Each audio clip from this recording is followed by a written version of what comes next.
पाकिस्तान के मुसलमानों ने अपने मजहब की पुरानी रवायतों को जीवित रखते हुए एक टिकटॉक बनाने वाली लड़की के साथ अपने देश के स्वतंत्रता दिवस पर एक काबिल तारीफ कार्य को अंजाम दिया है।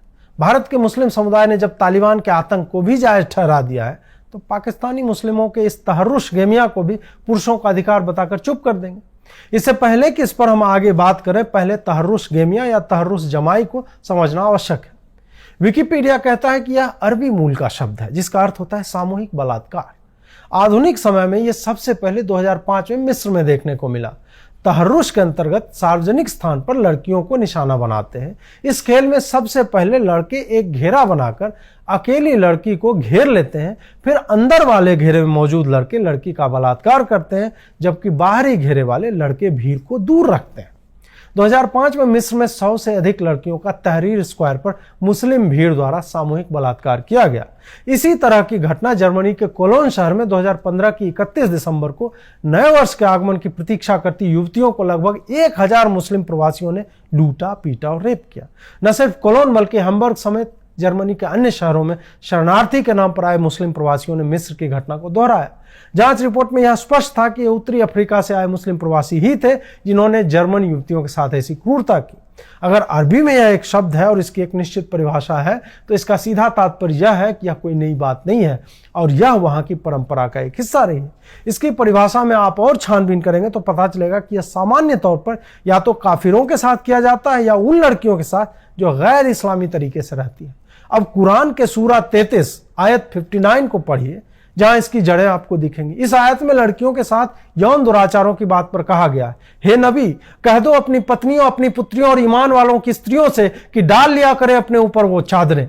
यह अधिक समीप है कि वो पहचान ली जाए, फिर उन्हें दुख न दिया जाए और अल्लाह अति क्षमी दयावान है। यहां पर इसी आयत में दुख न दिया जाए को विस्तार से बताते हुए अनुवादक ने, मैंने कम से कम 6 अनुवादों को पढ़ा है, लिखा है कि इस आयत में नबी की पत्नियों, पुत्रियों और साधारण मुस्लिम महिलाओं को यह आदेश दिया गया है कि घर से निकलें तो पर्दे के साथ निकलें, जिसका लाभ यह है कि इससे एक सम्मानित तथा सभ्य महिला की असभ्य तथा कुकर्मी महिला से पहचान अलग होगी और कोई उससे छेड़छाड़ का साहस नहीं करेगा।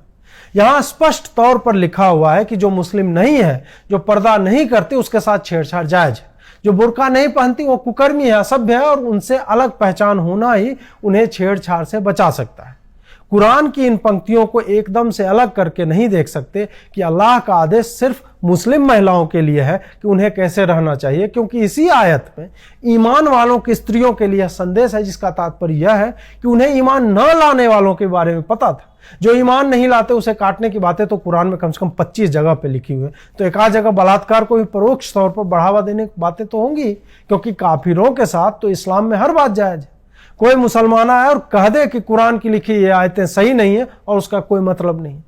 वापस तहर्रुश की बात करें तो यह परंपरा इसी किताब के पन्नों से बाहर निकला है और गैर मजहबी लड़कियों या हम मजहबी लड़कियों जो पर्दा नहीं करती उसके साथ ऐसा करना जायज है। आपको हैरत होगी जानकर कि मिस्र में इस घटना के होने तक यौन हिंसा के लिए कोई सजा थी ही नहीं। मिस्र में आपको पता ही है कि श्री राम जानकी बैठे हैं मेरे सीने में, डीजे मिक्स हर चौक चौराहे पे बजता है, तो यहां भी हिंदुओं का ही हाथ होगा इसमें। पाकिस्तान में टिकटॉक का वीडियो बनाने वाली लड़की मुस्लिम की बेटी अवश्य थी, ईमान लाने वाले की बेटी थी, लेकिन उसके बाप ने अल्लाह के बताए राह पर चलने की जगह उसे कपड़ों को ऊपर चादर डालने की जगह टिकटॉक बनाने दिया, तो वह कुकर्मी और असभ्य हो गई। और किताब कहती है कि उसके साथ कोई भी कुछ भी कर सकता है। पर्दा डालती तो सभ्य मुस्लिम उसे पहचान जाते और छेड़छाड़ न करते।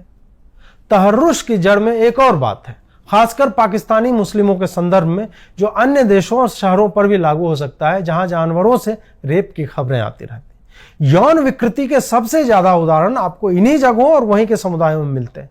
मजहबी स्थलों और मजहबी शिक्षा देने की जगहों पर मौलवी द्वारा बच्चे और बच्चियों के रेप की खबरें भारत समेत कई देशों में आम है। आप गूगल में मस्जिद मौलवी रेप या मदरसा मौलवी रेप लिखकर सर्च कीजिए, आपको हजारों उदाहरण मिल जाएंगे।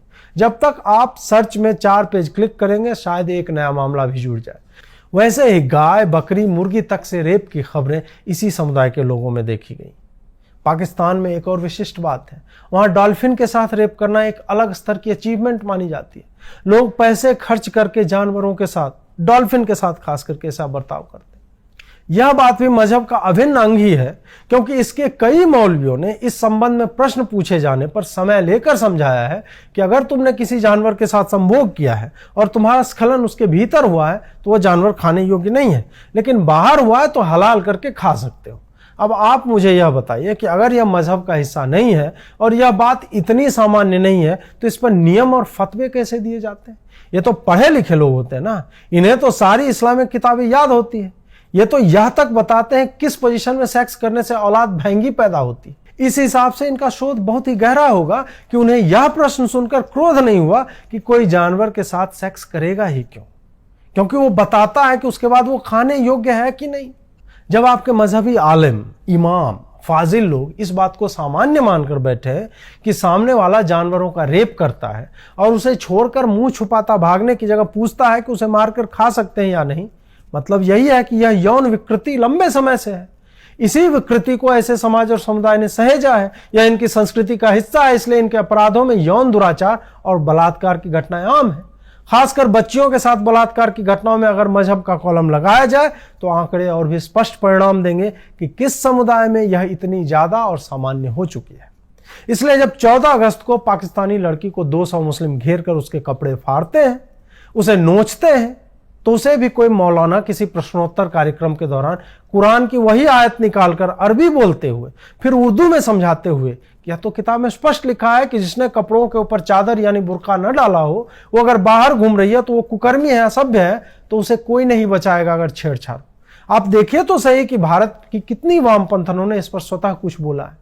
वामपंथी गिरोह स्वयं भी यौन कुंठा का शिकार रहा है। इनकी चर्चा में स्वच्छंद यौन व्यवहार केंद्र बिंदु होता है और उन्हें इस तरह के विकृत लोग आकर्षित करते हैं। इसलिए ये मुस्लिम बच्चियों के साथ हो रहे संस्थागत दुराचारों पर मौन रहते हैं, क्योंकि अपराधी इनकी अपनी विचारधारा को प्रतिफलित करने वाले पैदल सिपाहियों की कौम के होते हैं।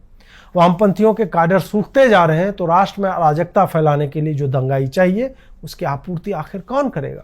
पाकिस्तान में जो हुआ है वह सामान्य घटना है। वहां अल्पसंख्यकों के मंदिरों को तोड़ना एक सामान्य घटना है। वहां फर्जी के आरोप लगाकर ब्लास्फेमी के कानून के तहत किसी को भी फांसी पर चढ़वा देना एक सामान्य घटना है। और इन सारी सामान्य घटनाओं पर हमारी वामपंथनों का चुप रहना भी एक सामान्य घटना है। आशा है आज का एपिसोड आपको पसंद आया होगा। हमें अपनी राय देने के लिए कमेंट में बताएं। वीडियो को लाइक करें, चैनल को सब्सक्राइब करें और मित्रों को भेजना ना भूलें। जुड़ने के लिए बहुत बहुत आभार।